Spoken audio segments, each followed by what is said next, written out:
my number one goal is to make sure that watercolor feels accessible, doable, and fun, whatever stage of painting you're at. And so, welcome to Wild Development Studio. Join us as we venture into the breathtaking realm of wildlife arts and untamed adventures. With captivating stories from the field and ideas to dive into the visual arts, we'll ignite your passion for conservation. Get ready to develop something wild. Welcome to Wild Developments. I'm your guide, Lauren, and today we're talking to Kate Talcott, who is the owner of Splatter and Bloom. If she is not painting up a storm, you can find her chasing after her two tiny humans, who are probably jumping in puddles. A few of her favorite things are coffee, flowers, books, rain, wearing slippers to work, color explosions, and the overuse of exclamation points. She started Splatter and Bloom after she had her daughter as a way to carve out some me time for herself. What started as a hobby quickly escalated into a full-blown business. It is a family business where she wears the hats of watercolor artist, educator, social media queen, and big-time dreamer. Her husband Andy is the digital designer, shipping guru, and perhaps most importantly, the house barista. Kate, thank you so much for being here. of course, I'm so happy to chat with you more. Well, and I am interested to learn more about you and what inspired you to become a watercolor artist. Oh, yes, I can tell you all about it. So all right, let's jump into it. I have always been like a crafty, inclined person. Like I liked art class, but it was never really my thing. I was more of a musical theater kind of gal. And I decided that I needed something in my adult life. I used to be a teacher. I was taking time off when I had my daughter, and I was like, I'm just going to start watercolor, something for me. And I like haven't put it down. She's almost 5. She'll be 5 by the time this is airing, which is crazy. Oh. So I had painted before then a little bit here and there, but didn't start digging into it until she was born. So what is it about watercolor that you enjoy? Oh my gosh.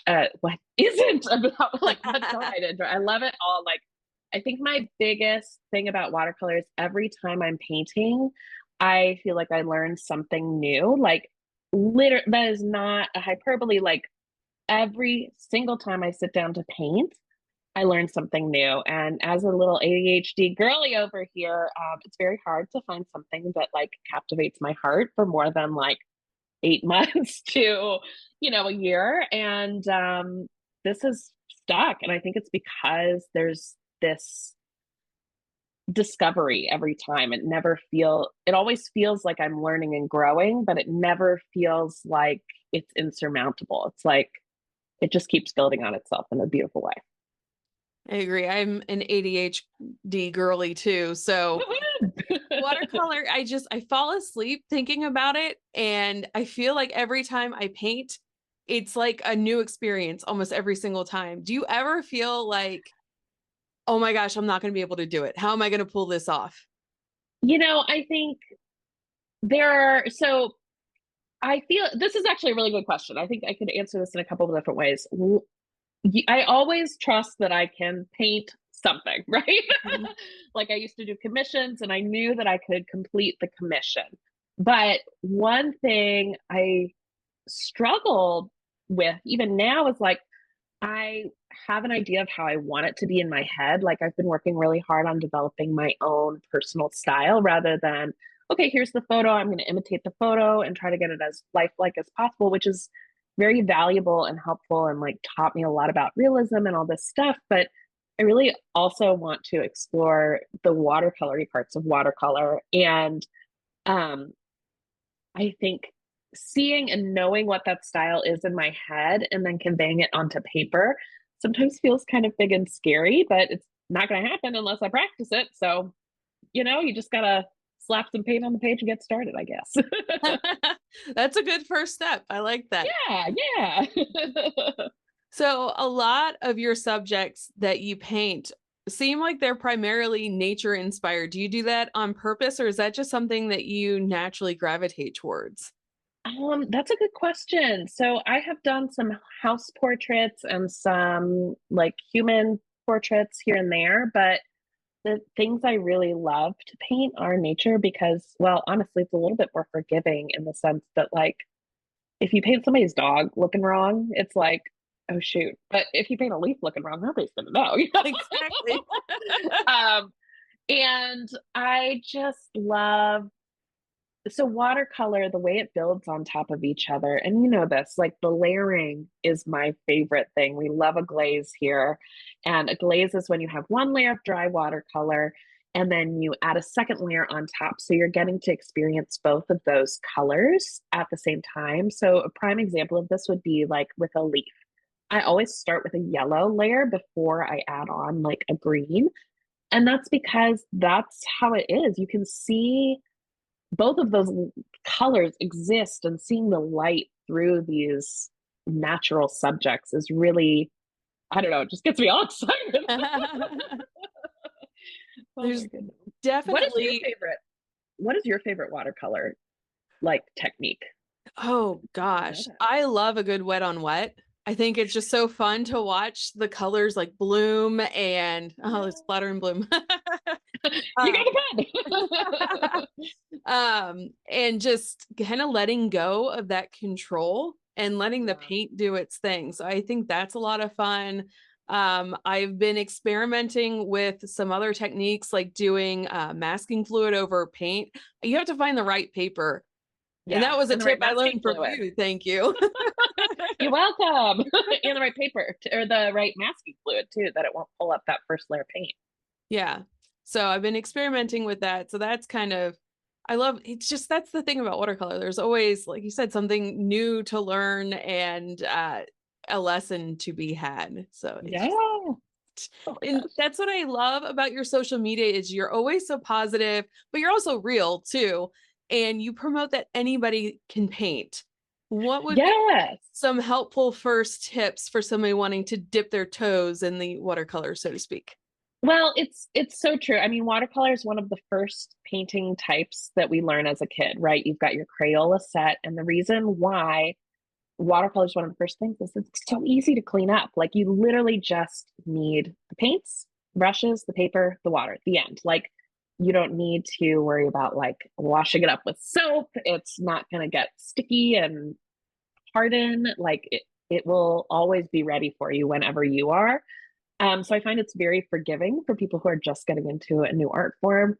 Um, but also like you don't need any prior knowledge to be able to experience the joy of watercolor. So you were referring to the wet and wet technique, and this is when you create this wet space on your paper and allowing those paints to commingle and interact and like just blend and play with each other.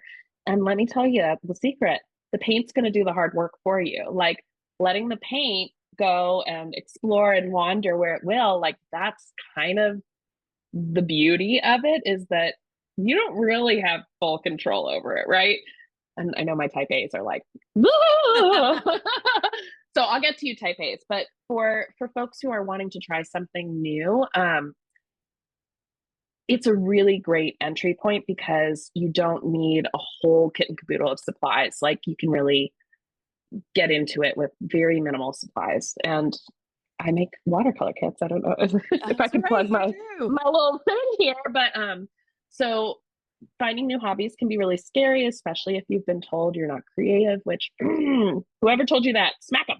They're bad. Like you, whoever you are out there listening, you are creative and don't let anybody tell you otherwise. And sometimes that entry point to get access to creativity as adults is really hard. You know, there's art camps and stuff for kids. There's all kinds of stuff for children, but for grownups, we don't really have that as easily accessible. So I make watercolor kits with everything you need. It's got the paper, the designs are already on there, the paintbrush, the paints, and it comes with video tutorials as well. So I walk you through it step by step, or if you're like kind of wild and like to go rogue, you can totally do that too. You don't have to listen to me yammering on, but it's super fun and casual and all that. So anybody who told you you're not good at art, lies and slander. Right. I've done a couple of your kits. I love them. And I want to get my hands on your cat one. It looks so adorable. It's the newest one, isn't it? You know what? We actually, as we're talking right now, we just came out with Iris Blooms today at noon, Oh, wow. which is so exciting. You're gonna just be so excited about it. It's so yummy, yummy, yummy. But yeah, we try to have a new one every month at least. So That's yeah. that's really cool. And going back to what you said about whoever told you you're not creative, like shame on you. I think as adults, we try to be so perfect all the time. And as kids, we can play and mess up. And I don't think people really realize that as growing artists, I know I've had a ton of really ugly pieces of work. Have Oh you? yeah. Yeah, I Oh mean, God, yes. Well, it's so funny too. I find that I'm most like creative when I'm painting with my kids. Like we just kind of have a little painting set out on the front porch. And so we can go paint anytime. And that's when I'm like always like I know it's not for Instagram, it's not for whatever. Like I feel this freedom to explore and play, and it doesn't have to have like a purpose other than me just enjoying what's happening on the page, right? Like painting with my kids has been the biggest lesson in painting for me and allowing myself to express myself freely because they're just like, yeah, this feels good, texture. yeah, Like, they yeah, just that's are so good. free to explore. I love it. I actually, oh, where did it go? I have a travel journal and I let my niece and nephew paint in it. And they were like, at the time, oh gosh, 3 and 6, 5. And that's what Royce did. That's one of my favorite pages in my book. And Remy did this. She was the younger one. Look at the bleeds and blooms and blends in those. I mean, They're just my they combine colors that you wouldn't think to combine. Like it just my son goes in really dry at first. He's like, get the paint on, and then he'll like keep adding these like mushy, like watery brush strokes, and it's like, yeah, that's beautiful. I love it. you see, and that's probably going to be some of those pieces are probably going to be some of your favorite because it's time that you spent together. Yes, absolutely, absolutely. Oh my gosh. So, speaking of flowers, you have that flower kit that just came out. I am horrible at painting flowers. So, do you have any tips? Oh, Because they are so like roses and dahlias are so complex looking. How do we, yeah. nature's forgiving, but how do we kind of break down a flower so it's not as chaotic? That's a really great question. I think there are a couple ways that you can go about this, right? So there's like the loose florals, which I definitely enjoy, but are not my main cup of tea in terms of what I like to paint. So I like to paint things that have a lot of more realistic structure, like petal for petal, because the devil's in the details. And by the devil, I mean my most favorite part of it. I love an intricate puzzle piece situation. So give me the ranunculus, give me the dahlias. I'm here for it. So what we're going to do is step one, we have a couple layers. So we're going to work in layers. So step one is we are going to paint the first layer. And this is where that wet and wet gets happening. Like you can really add in like any shadow or light, just to kind of give it some dimension and get rid of that white space. Cause otherwise it's just like, good, too much. So we'll do that. We'll get rid of the white space and then we'll let it dry. And the second layer is where I like to add the depth. So this is where we are darkening those like little crannies. And I work petal by petal. Like I like to have my reference image and I usually have it drawn out in pencil or my kits have outlines in black like ahead of time.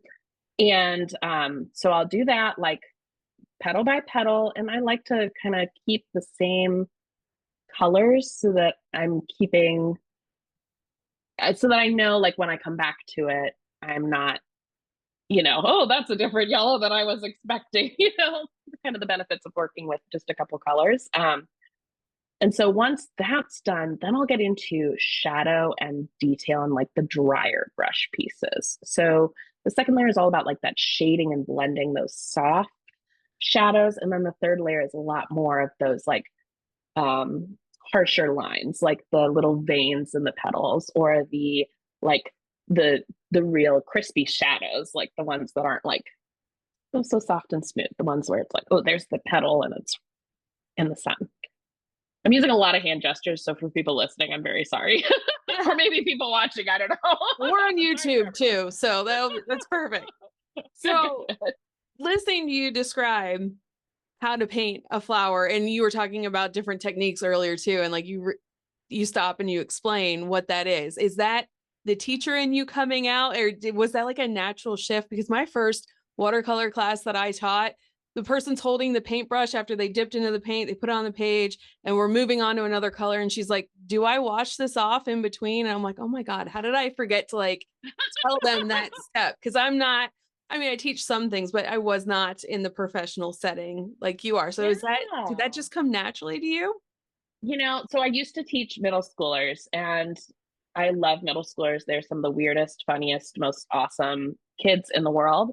But if you do not provide clear instructions, some will go off and do their thing and be fine, but most will be like, what do I do with this paintbrush? So the step-by-step for sure is, I mean, I love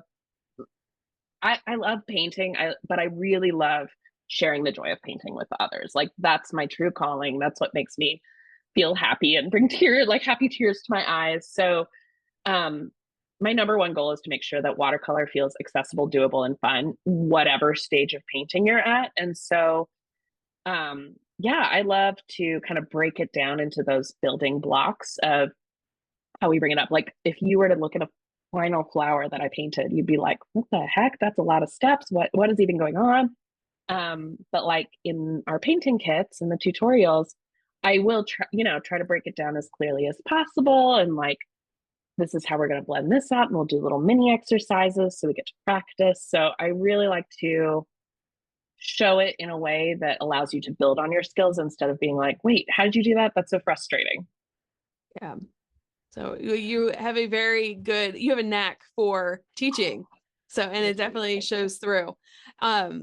Talking about dahlias and the flowers, I'm taking a community gardening class, and we had a local flower lady come talk to us, and she only sells like native flowers, but she kept talking about these beautiful dahlias that this Erin Brenziken breeds on the West Coast. And yeah, we're like, I'm instantly on Facebook, and I was literally thinking about you because you've got some beautiful dahlias that you painted, and turns out you follow her too. I'm like, oh my gosh, what a small world. But yes, Florette Farms, right? Yes. Yeah. So have you been there, first of all, because I hear she's like famous, and then have you ever used her flowers for inspiration? Dreams. I've never been there, but we are pretty close to the area where she has her farm. I believe it's in Skagit Valley. And there are so many dahlia farms here. I went to a really cool event. Oh gosh, now I'm gonna forget the name of the farm, but it was like you pick your flowers, and Sarah Simon, she's the mint gardener. She was the first person who introduced watercolor, like in a little workshop that we did together. She's got all kinds of books and stuff, but I went to her event and they had the dahlias and we painted it. It was just so beautiful. So there's no shortage of gorgeous flowers in the area, but I have not been to Erin's farm. Do you do a lot of your artwork in your studio, or do you go outside and kind of nature journal a little bit? That's a really great question. So I was reading through your questions ahead of time. And I was like, oh man, I really identify as an indoor cat, you know what I mean? But I think watercolor has brought me more outside. Like, I've always been an inside and read and cozy, and like I went to camp and all that, but like I just am more of an indoor hobby kind of person. But as I've become more obsessed with watercolor and more inspired by flowers and nature, I've become like really interested in gardening and like really wanting to go to these flower farms when we go on vacation. And it's been really cool to kind of have that transfer from the page to my inspiration outside. But you can paint about with art, but it very rarely goes somewhere without my kids. So thinking about like we have a 5 and a 3-year-old by the time this is airing. And so it's like thinking about bringing my little notepad. I mean, it's just chaos, but one day I do hope to do that. So long answer short, yes, I like to paint in my studio. Sorry. Well, I warned you at the beginning, the ADHD is real. It makes for a great episode. That's right. So speaking of your kids, you kind of had a creative chaos, I guess let's call it, artist date with your kids in a garden space, and they had freedom to snap photos. What inspired you to let him kind of take the reins on that, and what was that experience like for you guys? Yeah. Well, I happened to have their little cameras in the diaper bag for some reason, and I really wanted to go see. We're in the process of like renovating our home, and so we have a lot of uh, and we moved into a new home, so it's like new landscaping, new flowers. Like I just really wanted to see what's popping in the spring here to see what could be a good opportunity for the garden. And I was like, oh, let's bring the kids. I have their cameras. Let's take pictures because otherwise they'd be like, Mom, like flailing about in the aisles. And so I was like, okay, great. Like you'll go take pictures. And it was so cool to like see all the little, like see it from down from the angles of where they were and see all the little like things that they zoomed in on. My daughter was really into finding like the one weird flower out of the group of like 20. And my son was like very interested in the pots that they were in. And so it was just really neat to see like what they were focusing on. And I don't know, I love the idea of doing like these nature photo walks. I mean, you're doing the photography, like you know how exciting it is to see something and be like, oh, sure. Yeah. I love taking pictures, and we're drone pilots too, my husband and I. So, we experience different perspectives from the air, and that was really cool. That's why I guess I kind of latched onto that video that you had, because it's the perspective from your kids. It's kind of like you got a little sneak peek inside their head. What's going on? Yeah. Now, do you paint references from the photos you take? Yeah, so I've got, I don't know if you can see the castle back here. Yeah. That's Loveland Castle. So there was this guy in the early 1900s. God, that makes us sound so old. He went to World War II and had this whole like experience where he like died and he came back, and his fiance left him while he was dead and married somebody else, and he decided to stay in Europe and tour all these castles. Well, long story short, when he came to Loveland, Ohio in the 50s, he decided to recreate a castle. And Well, so sure. within walking distance to my home, there's a castle, which I absolutely love. A little princess inside of me loves. And we love taking drone photos of it. So I used my drone photo as a reference for that card. And I put a little heart in it because it was for, obviously, Loveland is huge for Valentine's Day. And Sure. that was the card for this year, which my niece is very upset. The one that I showed you her picture, she thought that the castle actually had a heart door, and it does not. Oh, alas. Alas. So yeah, long story short on my end, a lot of my stuff is all photo references. I mean, I like to work in the like real space, I guess, other than my crazy hippo and penguin colors over here and my dog. So Yeah, but it's capturing the light of the realism just in a different way. yeah. Yeah, very cool. I went off on a tangent. You did the artist. I love it. The show's about you. It's not about me. Well, I had to ask. Well, I wanted to ask how you liked going through it's not called the artist date. Oh, the artist's way. Yeah. Artist way. Thank you. How did you like that?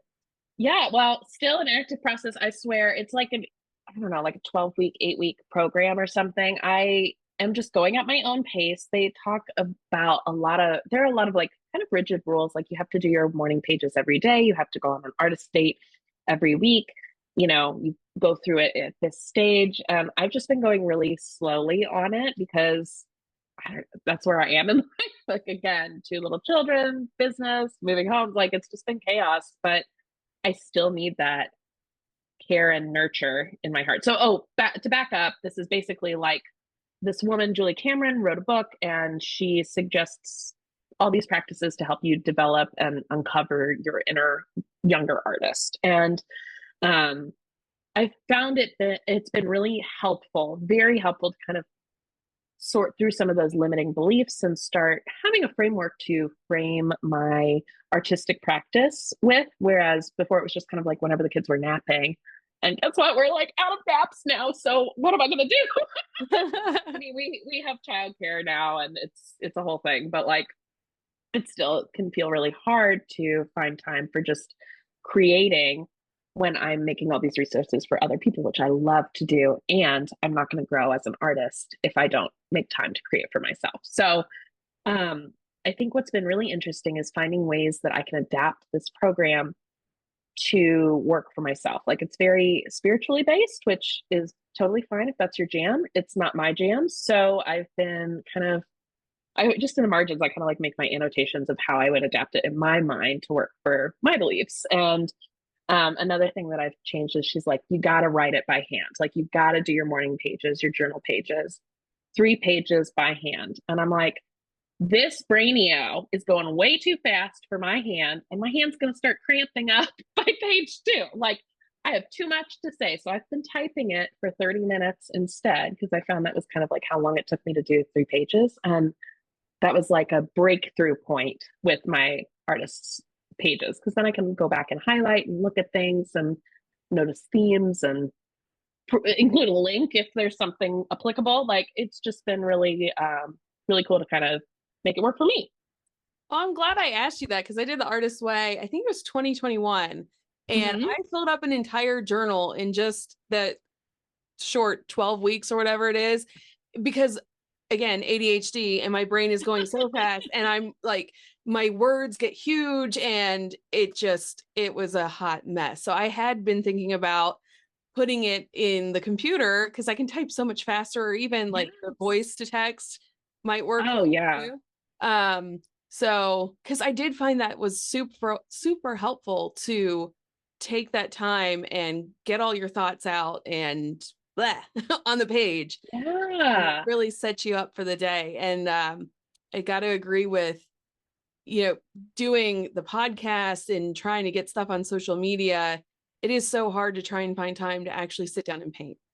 Yeah, so, for sure. And if it's not in the calendar, it's not going to happen. So exactly. So, yeah. Well, I'm glad it's been a good experience for you. Yeah, Do you have any exciting things coming up? I know that we're recording in, end of March. Do you have anything coming up this summer that you'd like to tell people about? So over the summer, we came out with a ton of new kits of different sizes and kid size kits as well. We have been working really hard to kind of fine tune our kit offerings so that we can offer it to folks at a lower price, which is super exciting. With really great quality product or quality watercolors and materials. So you're starting off with a bang. But I am also really, I don't know if we're going to be quite there yet, but there's something very exciting if you're wanting to have a little bit more community around your painting experience. And I'll leave it at that. I don't know how long we're going to be. Stay tuned. Yay! But I always do a Fall for Watercolor challenge in October. I was like, what? The spooky month in October. So if you are new to moi, follow me on social media and we'll be painting a little painting every day in the fall during the whole month of October and learning about the basics of watercolor. So yeah. Yes, I love your Fall for Watercolor. I completely forgot about that. That is a great way to get paint on a page every single day. I've been doing a little sky study every day. So it's been pretty. my way to get paint on a page every day. But in October, I love you do start off with the leaves and then it kind of gets a little bit spookier, and it's just so much fun to follow along and see everybody's little version of what your prompt is. And it's going to look a little bit different this year, so get excited. Ooh, yes. Awesome. I cannot wait. So how can people find you and stay up to date on all the things that are going on in your world? Yeah, so I do all kinds of crazy stuff. I do workshops, I offer online resources, our watercolor kits. So the best place to like stay up to date on everything with the most detail is always to join our newsletter, where I share watercolor tips and how to kind of combat tricky situations in watercolor and all our resources that we're sharing. So you can find that with the link in my bio on my social medias, and I'm sure you'll put my website and stuff below. But Splatter and Bloom at Splatter and Bloom on TikTok, and at splatter.and.bloom on Instagram, because they love to be difficult. Yeah, and we're on YouTube as well. Yeah, I don't know, all over the internet. all over the internet. That's awesome. Is the impending TikTok ban frightening you at all, or? You know, I was on TikTok Shops and they like randomly kicked me off because something that they cannot explain why. So I'm kind of like, I don't know. I have a nice hearty little loyal following on TikTok, and it's been really fun, and I love the people, but I know they'll find a way back to me somehow if it doesn't. I don't know.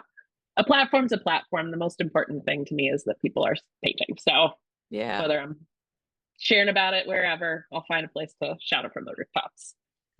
It's such a bummer. Like, that's how I discovered you, is through TikTok. Yeah. And I've met so many amazing people, and it's been quite a ride, but I'd be sad to see it go. But I'm glad that you have the newsletter and all these other outlets where people can find you and follow you. Yeah. And it's been really cool watching your entire thing grow, because I was following you when it was Kate Talcott art, right? Oh my gosh. Yeah. Kate Talcott Artistry. So we switched maybe 2 years. It'll be coming up on 3 years, which is crazy. So was that a scary process, going from one name to another and the whole rebranding, or did you find that helped you? You know, I think it helped kind of make it more about the painting and less about like me. Because it isn't about me. It's about the painter, right? The new artist coming to the kits. And it just, I think I always knew I was going to change the name. I just couldn't think of anything good enough. And so I was like, well, I got to start somewhere. So Kate Talcott Artistry it is. That's my name. And then I was like, let's switcheroonie to like a cute little brand name with lots of puns. I love all the puns. It's so much fun. Yay! So it is great. And before we go, what is one tip that you have for someone that would like to connect with nature?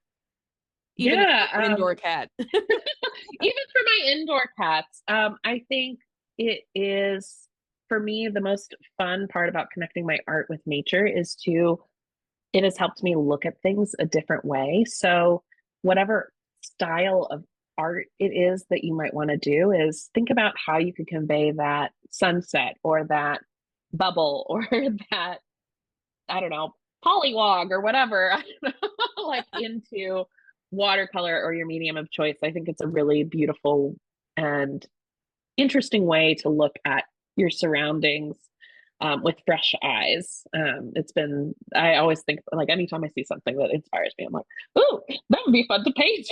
How would I do that? I did notice that when I started getting more into watercolor, I'm like, how can I layer this, and how can it really makes you see the world in a whole new way. And not to toot watercolors horn. I'm absolutely here to toot watercolors horn. Like, it is a very different way in which you would apply colors for like a acrylic or an oil paint. Like it's almost like backwards from that. So it's a really interesting like thought experiment to figure it out. Yes. So everybody go over to Kate's website and get some kits so you can start experiencing what we're experiencing with viewing the world. So thank you so much for sharing all of your fun information, and we are looking forward to seeing what is up with this you got going on soon. It's all very exciting. Great. Well, thank you so much for having me on. It was so fun to chat with you. Yes, thank you. And until next time, get outside and see what develops.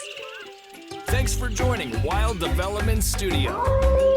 We hope this exploration into the world of wildlife arts and adventure has sparked a desire to get outside and connect with something wild.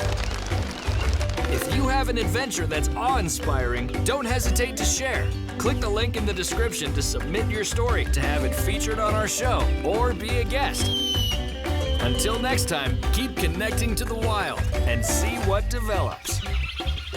The views, opinions, and statements expressed by individuals during Wild Development Studio productions do not necessarily reflect the views or opinions of Wild Development Studio or its affiliates. Participation in any activities, expeditions, or adventures discussed or promoted during our content may involve inherent risks. It is strongly advised that individuals conduct thorough research, seek professional guidance, and take all necessary precautions before engaging in any such activities. Wild Development Studio, its representatives, or employees shall not be held responsible for any injury, loss, damage, accident, or unforeseen incident that may occur as a result of participating in activities inspired by or discussed in our content. By choosing to engage with our content or act upon any information provided, individuals do so at their own risk and discretion.